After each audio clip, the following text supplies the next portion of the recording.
Terima kasih telah menonton video saya sebelumnya. Melanjutkan dari episode selanjutnya, kali ini saya akan melanjutkan kembali kisah perjalanan saya di Akpelni. Pada bulan September tahun 2011, ujian hidup kembali saya dapatkan. Lulus dari Akpelni dengan gelar D3 Tata Laksana, saya berusaha melamar sana-sini untuk mendapatkan pekerjaan, tetapi hasilnya tidak ada. Beban kembali bertambah ketika cibiran begitu banyak saya dapatkan. Setelah lulus dari Akademi Pelayaran, dikarenakan jadi pengangguran. Di situ semua orang yang saya temui selalu menanyakan, "Sudah kerja di mana? Gajinya berapa?"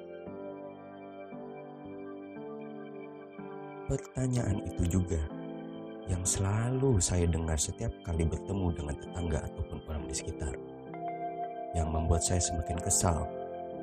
Dari pertanyaan itu juga tidak hanya ditunjukkan kepada saya saja, tetapi kepada seluruh keluarga saya, dan itu membuat saya semakin terpukul dengan kondisi pada saat itu.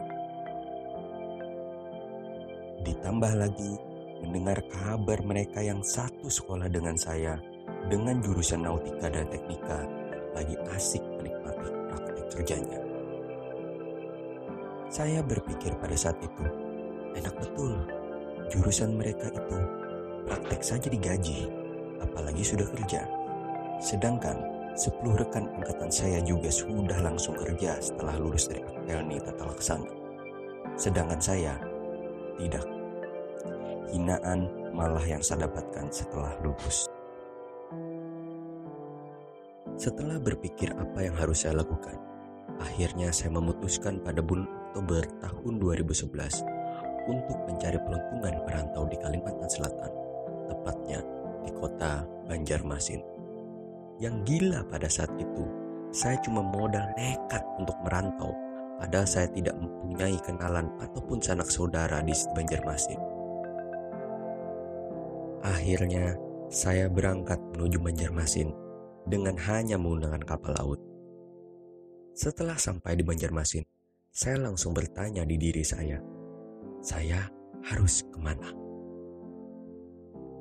Beberapa saat saya merenung, dan saya baru berpikir jika alumni Akpelni ada di mana-mana. Pada saat itu juga, saya langsung bergegas untuk mencari informasi di mana senior alumni Akpelni yang berada di Banjarmasin. Setelah pencarian cukup lama, ternyata para alumni Akpelni sudah menyediakan tempat bagi para alumni di Banjarmasin, yaitu Mes Lawang Sewu Akpelni. Hari berikutnya, saya mulai melamar pekerjaan dari satu perusahaan ke perusahaan yang lain, dan hasilnya sama sekali tidak ada. Waktu terus berlalu. Hari-hari saya jalani di tempat ini dengan keadaan yang tidak jauh berbeda dengan di Semarang. Selalu saja, lulusan Tata Laksana Akpelni selalu mendapatkan pandangan sebelah mata. Hampir semua lowongan pekerjaan yang saya masuki hanya diperuntukkan untuk jurusan nautik dan teknik. Sedangkan jurusan saya sama sekali tidak ada. Sempat pada saat itu, saya bertanya dengan senior saya di Banjarmasin untuk dapat membantu saya mendapatkan pekerjaan. Kesal pun semakin bertambah dikarenakan di tempat mes saya tinggal, saya selalu dapat olok-olokan jurusan Tata Laksana dengan menggantinya dengan Tata Boga. Ibarat kata pada saat itu, sudah gak dapat kerja, dihina pula. Betapa sakit hatinya saya dibilang seperti itu. Saya mati-matian selama ini untuk lulus cuma jadikan bahan hinaan saja. Tetapi ada sedikit rasa semakin di hati paling dalam saya. Semua jurusan pasti ada lapangan kerja. Dengan menarik napas dalam-dalam, saya tetap harus bertahan. Saya buang jauh-jauh hinaan mereka dengan satu semangat yang kuat.